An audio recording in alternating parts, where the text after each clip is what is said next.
here. Traditionally, I don't even actually make a separate category like this for imaginary numbers, because imaginary numbers really just fall under complex, but we're not going to stress about that a ton. This is how the book has it set up. So natural numbers, what do we mean by natural numbers? Where the natural numbers are where you naturally start counting. That's why they're also called counting numbers. But 1, 2, 3, 4, and it keeps going. Does it ever stop? No, it goes all the way to infinity, but infinity is not really a number. Jay, now we pick up a pencil and I'll write this down so you know these number systems. So natural numbers are counting like Where you naturally count. 1, 2, 3, 4, 5, 6, 7. Any number that falls into that grouping is called a natural number. Those are the first numbers that were naturally found, right? You naturally see numbers like this in nature. But there is one number that is missing from that set that actually is very important, and is the only new number for the whole numbers. 0. 0. The whole numbers start with 0. Right? So the whole numbers start with 0, whereas the natural numbers start with 1. A lot of textbooks and teachers will actually teach these together and not even separate them much, or so they'll just have the whole numbers, or they'll just have the natural numbers and things like that. And so you should notice that there are symbols that go with these. That makes a lot of sense. Natural numbers, there is what's called the blackboard bold N. Before we could type things to make something bold, you had to do this like double piece to it in some place. So that N means natural numbers. Whole numbers, it's a W. And all of a sudden we get to integers. First off, what do we mean by integers? Negatives and positive whole numbers, right? No decimals, but positive and negative. So I'm going to put dot, dot, dot, -4, -3, -2, -1, 0, 1, 2, 3, 4, dot, dot, dot. What is the point of me doing those dot, dot, dots? Does it continue? It keeps going. Right. So it's going to keep going just like that. And those are going to be called our integers. So how would you know the difference between a whole and a natural? Whole has a 0. So, well, here's the thing. Hold on. This is an important detail. The number 3, it is a natural number, correct? Is it also a whole number? Yes. That number 3 falls into both of these categories. In fact, that number 3 also falls under the grouping of integers, right? So it's not that you're necessarily telling the difference between the two. The only difference between the sets is the whole number also has the number 0, right? So if I were to ask you, hey, what set does the 0 fall under? Well, it's not natural, but it is whole. 0 also falls under integers, right? So if it starts here, it gets everything above it, okay? Now, this is, and first off, I will say this. I think I've talked about it in here. I might have talked about it in the other class. Does anyone find it odd that integers is a Z? No, we just accept it because someone told me that one time.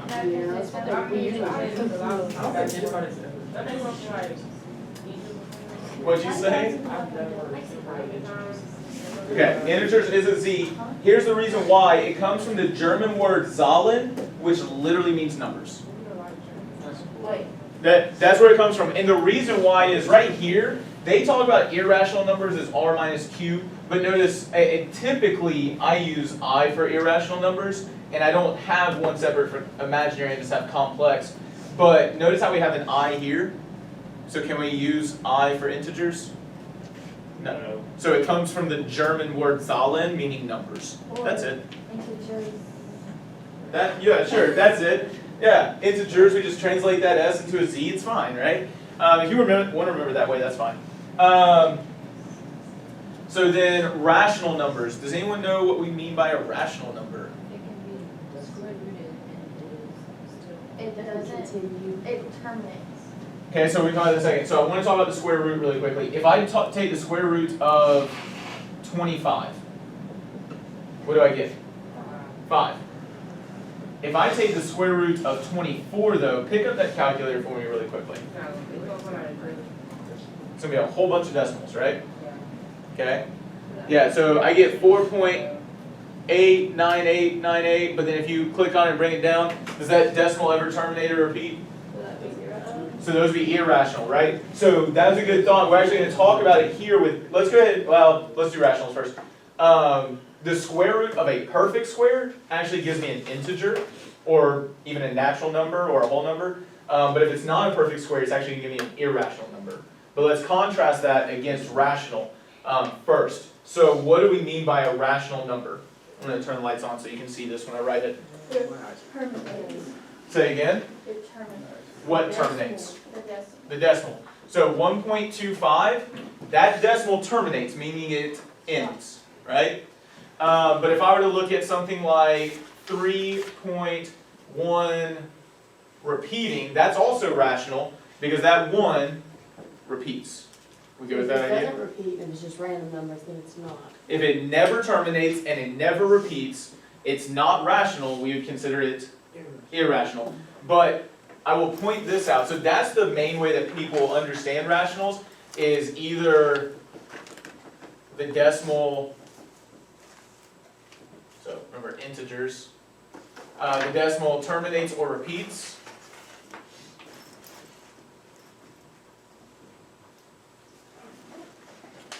But there's a better way to, it's not integers, I'm an idiot, sorry. Rational numbers, right? Either the decimal terminates or repeats, but there's a better way to understand this, okay? Actually, let's do 3.3 repeating, because that is one you'll know better. 1.25, I can write that as 5/4. 5 divided by 4 is 1.25. 3.3 repeating, that's the same thing as 10/3. So they can be written as fractions. So they are a ratio. And a ratio can be written as a fraction. Literally, rational means it is a ratio of 2 integers. A rational number is a number that can be written as the ratio of 2 integers. So when we get a rational number, whether that you look at it as a decimal or not, if that decimal terminates, well, that means that we could have written it as a fraction. If the decimal repeats, it could have been written as a fraction. We good with that idea? What? Okay. So those are our rational numbers. Then we get our irrational. Anybody ever wonder where the word irrational comes from? No, Mr. Kenny, I was just told that number. Or It that has name. no, yeah, it's not right, yeah, it has no, I can't say ration. Yeah, so like, notice that prefix R, or R, ear, that prefix ear literally means what? Not. That is a prefix that just means not. So this literally means not rational. That's it. So that means that the decimal either cannot terminate or cannot repeat, or does not at least. So what are some famous irrational numbers? 3.35782 I mean, or not. I thought you were about to go with pi, 3.1415926, yada yada yada, that's an irrational number. The Euler's number I introduced earlier, that is also irrational. But, and Cameron, this came up earlier, what kind of numbers do we typically get irrational numbers from? The square roots of non-perfect squares, right? If I take the square root of 24, that's not a perfect square, I'm going to get an irrational number. What would it What, give me another irrational number. There was one where it was like something with one. Whatever that E was. Wasn't there like square? Well, I just meant like, give me another square root that would be irrational. Oh, it was like 17. 1. 17. Square root of? Square root of 3. So square root of 1, do we know what the square root of 1 is? 1, that's that'd be an integer, a natural number, right? So 1 wouldn't work, it has to be something that I cannot take a square root of and it be a perfect square. It's like 30. The square root of 24 repeats, but not like 4.888, it's 4.89898989. Oh, there we go.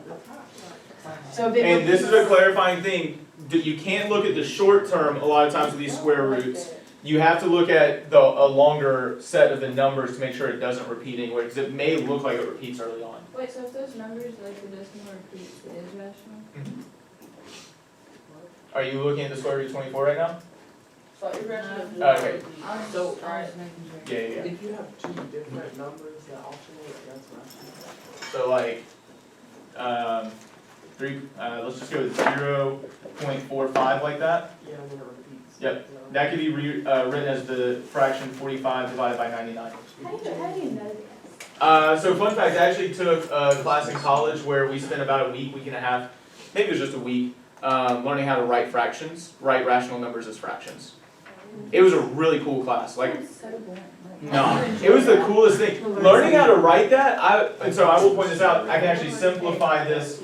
Becomes 15 divided by 33, so then becomes 5/11. That's I right. bet you had so much fun in that class. No, I studied it. Like, that's the thing. Y'all look at things on like, oh, he just knows this. No, I studied it. Like, I had to learn it at some point. You had an interest in it. No, I was told to study it, and then it became interesting. It's a good Okay. for you. So, for a real number, alright, this is any number without what? Any number without an imaginary number, so without I. A real number is any number without the I. And then complex numbers, we get A plus BI there. So, obviously we're not going to get to finish 6.2. We're going to do our best to finish lesson 6. Go ahead and take a picture of your homework, but the homework will not be due Tuesday. It'll have to be, I don't know, due Thursday or Friday. We'll figure it out. Okay, Jake, you know what your homework is that you could look at? No, I'm walking out Well, for one, I gotta learn how to Bye. you know, brackets have to learn how to Alright. Don't forget, we do have an understanding check first thing on Monday. Jake, turn on. Understanding check first thing on Monday. Hey, you can definitely take notes on it. That's a smart strategy. As we're going over it, you can go take your notes.